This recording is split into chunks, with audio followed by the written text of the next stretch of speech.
outbound and rolling, and excited to present 20 reasons why you can incorporate into a debate about premarital intimacy. So keep in mind, a lot of people will say either you don't know enough about marriage or you haven't experienced it. The smart people learn from other people's mistakes. So we learn from the failures of marriage and that it's the biggest decision of your life. And so you should study a lot and research a lot. And just like how people will look into the type of or education or car that is a big expense, that they'll really think about it. So, and then you have people who they don't properly say that they're gonna get into, they act like as if they don't really say explicitly that they're not interested in marriage. They say stuff like, oh, I'm trying to figure it out. Oh, we'll see what happens. They say, people should be able to do what they want. They say, but they're really saying, you got to see through people's language. What people are really saying is that they don't want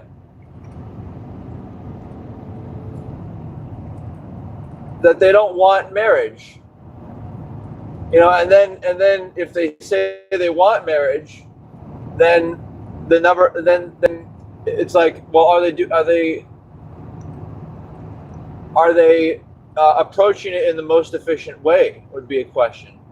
So let's, all this is about, it's like confusing, but that's because it requires attention and an intellect to assess who you are, how to love yourself, and the corresponding good match. But let's get right into the list. So number one is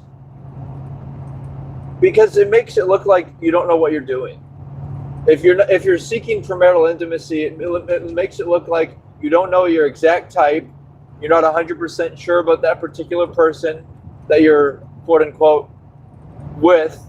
And if you have no intention of marriage and it's purely hedonistic sex, then it means you don't care about the person. And that's point number two. So point number one is you don't. It looks like you don't know what you're doing. Number two is you don't care about the person, because it's what I refer to as the prostitute paradox, where people who engage in that type of exchange, it's transactional, it's body for money. Well, a lot of people trade body for body and act like their bodies aren't valuable. So point two is that it means you don't care about the person. You don't respect them, so you're willing to seduce them with your body or money. Point number three is that it means you don't care about yourself. It means that you don't spend enough time discovering how to pleasure yourself. There's a lot of toys out there for both genders to effectively replicate the sexual experience, and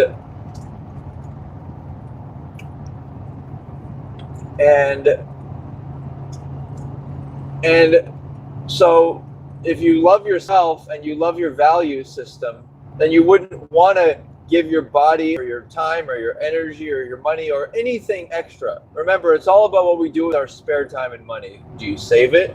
Are you saving it towards a family? And so point number four is if you're engaging in premarital intimacy, it's not about family. It's not. It's like you're giving your valuable energy to somebody who doesn't even care, that you don't care about, that doesn't have the same values as you. And that's the whole meaning of life, is to connect with someone and give them give your life to each other, so that you can use the values that you have, and then the husband's generally the breadwinner, and then the wife raises the children with the husband's values and with her values. And this isn't to say that there's no consent, or that it's like a submissive dominance thing. Like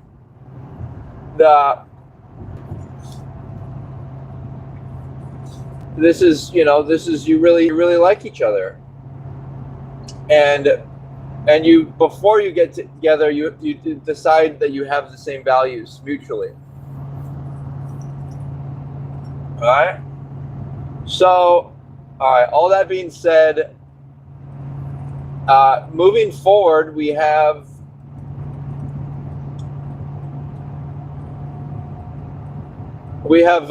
so that's 4 solid points.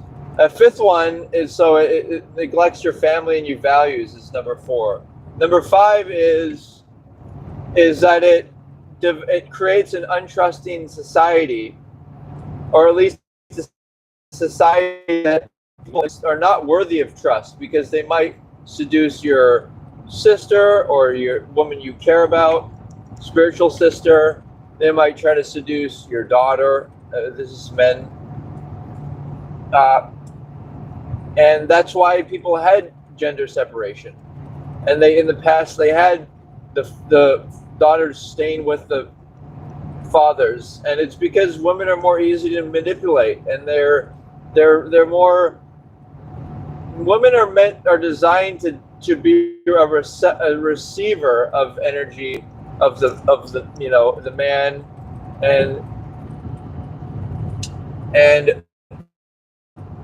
and they're also meant to handle like child rearing and stuff that requires a different kind of emotional. It's not really a testosterone calibration. That brings me to point number 6, which is that premarital sex requires contraception. Contraception is a horrible idea. It's not practical obviously it's better to, I'd rather people not have children out of wedlock, but the point is the whole concept of contraception, it invites premarital intimacy, which is obviously unloving, and it doesn't feel that good, and it harms the body. Condoms and whatnot, they reduce the pleasure. So, well, then you might say, well, then what about a couple that doesn't want to have kids or wants to stop having kids? Well, then the answer for that is, this is my turn, actually. I'm going to be getting, this is my exit. I'm going to jump off here. So, contraception, so I would suggest, oh man, I'm not going to make that.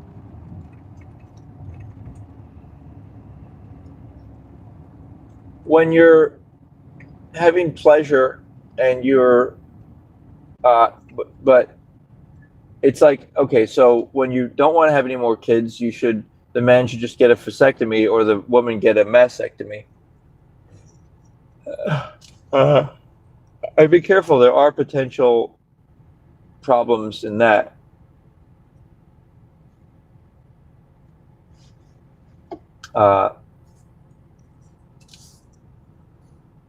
There could be, that could get messed up too. Well,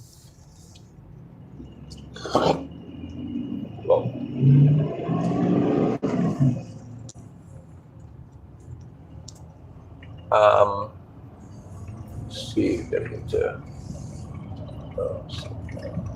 right here. So, and then even worse, you have hormones, the female contraception that damages women's hormones and makes them prefer effeminate men and makes them not think like their natural estrogen, like a real woman is supposed to think, and makes their body, different. So what, men would never do that. Men would never take something that reduced their testosterone and masculinity. And just the same, women should want to preserve. It's more courageous to preserve your femininity, and that leads me to point 7, which is woman in a society that invites premarital intimacy and expects it of people. It makes it so women have to be masculine, because you can't be feminine in this kind of society, because people are going to be predatory towards you. They're going to seduce you. So you have to be a tough woman, and you have to pretend to be a man. And unfortunately, that also means that women, like masculine men, have these urges to have sex, right? Now, if women are going to pretend to be men, or they're take birth control pills, so their hormones change, and they actually are like men in a way, then it's it's really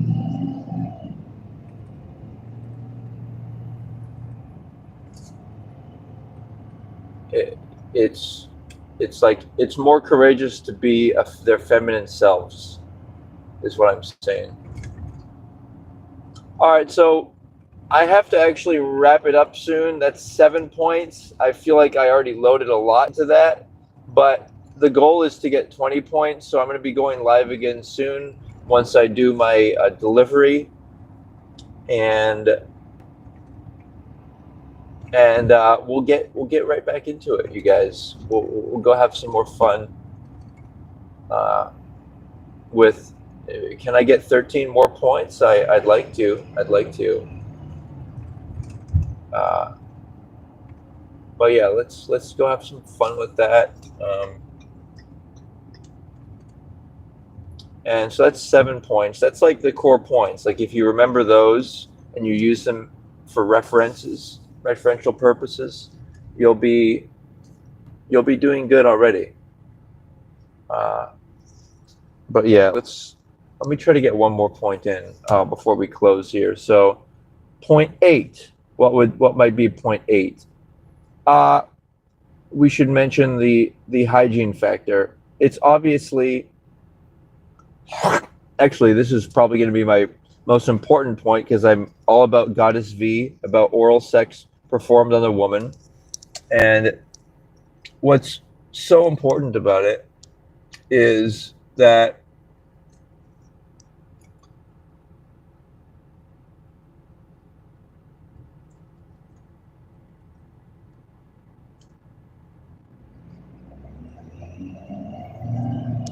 it's unhygienic. Like men who are promiscuous aren't excited about oral sex, because obviously other guys have had sex with them. Like, why would you want that kind of person?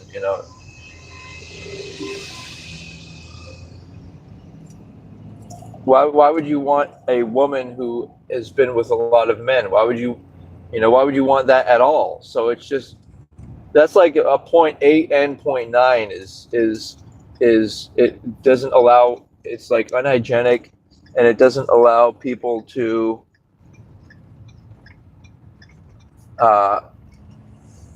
experience the virgin, like don't, like, what men are lying if they say they don't want a virgin woman,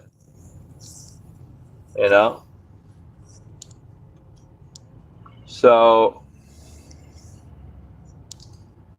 all right, so that itself, it's like lying, straight up lying, and maybe they haven't even thought about it.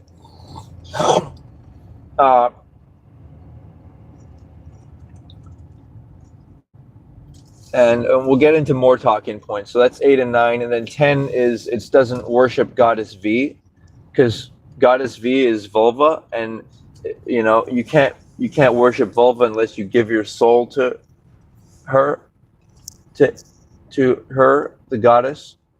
And if you don't want to give your soul to the goddess, then you're not being honest. Woo. Boy.